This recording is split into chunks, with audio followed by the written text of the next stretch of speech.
Assalamualaikum warahmatullahi wabarakatuh. Hai semua, kembali lagi di channel YouTube-nya Yoyoh Rohaya. Apa kabarnya teman-teman? Semoga selalu sehat, selalu bahagia, dilancarkan rezekinya, dan dimudahkan segala urusannya. Senang sekali rasanya bisa kembali sapa teman-teman semua secara online. Dan terima kasih udah klik video ini, semoga videonya bermanfaat. Nah teman-teman, seperti biasa aku akan share kegiatan aku sebagai ibu rumah tangga yang bekerja mengelola sebuah toko. Dan masih seputar dunia persembakoan, kali ini aku mau ngebahas tentang 6 penyebab warung sembako gagal berkembang.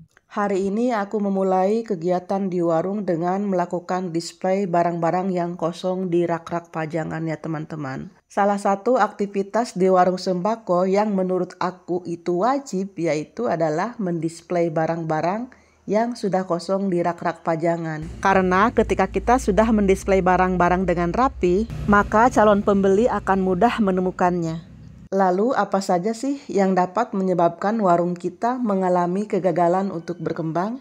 Nah, jangan kemana-mana, pantengin terus videonya sampai selesai ya. Yang pertama, penyebab warung sembako kita gagal berkembang adalah harga jual yang terlalu mahal. Pada dasarnya, tujuan utama dalam berjualan adalah untuk mendapatkan keuntungan. Namun, terlalu besar dalam mengambil keuntungan bisa mengakibatkan pembeli menjadi kapok dan tidak mau kembali lagi ke toko kita untuk berbelanja.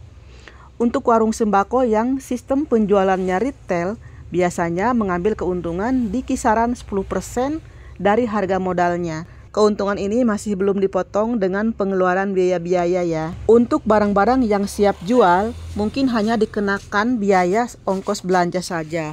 Sementara untuk barang-barang yang kita kemas sendiri tentunya perlu biaya tambahan. Contohnya minyak curah, gula curah, terigu curah, dan lain-lain. Ini membutuhkan plastik untuk mengemasnya. Nah, jadi kita harus memperhitungkan semua pembiayaan sebelum kita menentukan harga jual yang pantas. Tidak merugikan pembeli, tapi kita masih mendapatkan keuntungan dari penjualan barang tersebut.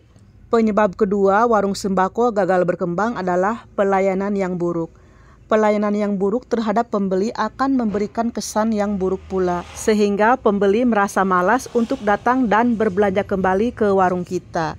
Menjadi seorang pedagang memang dibutuhkan kestabilan emosi. Bisa menjaga suasana hati, terutama dalam menghadapi pembeli yang karakternya di luar harapan kita. Bagaimanapun juga, kitalah yang harus memahami pembeli, bukan sebaliknya. Pelayanan yang baik bukan hanya terfokus pada pelayanan barang dagangan, namun menjaga sikap, sopan santun, dan menciptakan suasana yang nyaman juga adalah sesuatu hal yang penting, agar pembeli merasa betah serta ingin kembali berbelanja ke warung kita.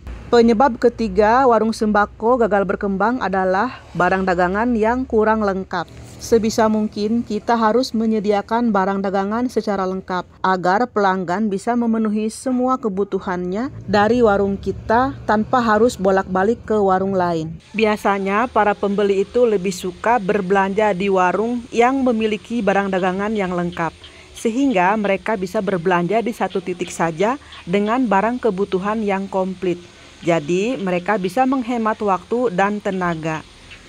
Untuk kalian yang memulai usaha warung sembako dengan modal yang kecil, tidak perlu merasa khawatir, karena kita bisa melengkapi barang dagangan kita dengan cara berbelanja barang dagangan dalam jumlah yang sedikit tapi komplit. Yakinlah bahwa warung kita bisa berkembang meskipun dengan modal yang kecil.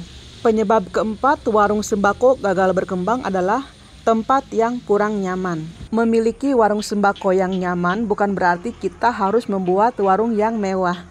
Karena warung yang sederhana pun bisa dibuat nyaman dengan penataan barang yang rapi. Dengan mengatur tata letak barang dan perlengkapan toko, kita bisa menciptakan suasana nyaman bagi para pelanggan untuk berbelanja di warung kita.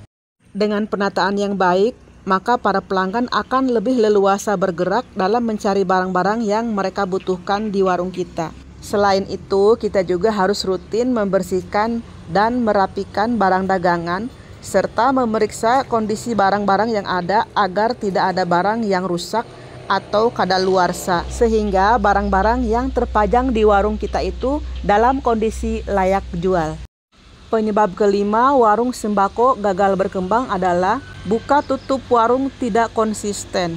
Ketika kita tidak konsisten dalam membuka warung maupun menutupnya, pembeli akan kebingungan ketika mereka datang kembali ke warung kita untuk berbelanja, namun ternyata dia mendapati warung kita dalam keadaan tertutup. Maka dari itu, kita harus berusaha untuk membuka dan menutup toko secara konsisten. Misalkan hari ini kita buka jam 6 pagi, maka besok dan seterusnya kita juga harus membuka warung kita di jam yang sama. Usahakan jangan terlalu sering menutup toko kecuali bila ada keperluan yang sangat penting. Terakhir yang keenam, penyebab warung sembako gagal berkembang adalah karena kita terlalu bebas memberikan utangan. Sebagai seorang pedagang, kita memang dibolehkan memberikan utangan, tapi kita harus pilih-pilih orangnya. Selain itu, kita juga harus memiliki aturan atau batasan-batasan, baik dalam hal jumlah utangan maupun dalam hal tempo pembayaran. Ini sangat penting untuk mendisiplinkan mereka yang berutang kepada kita.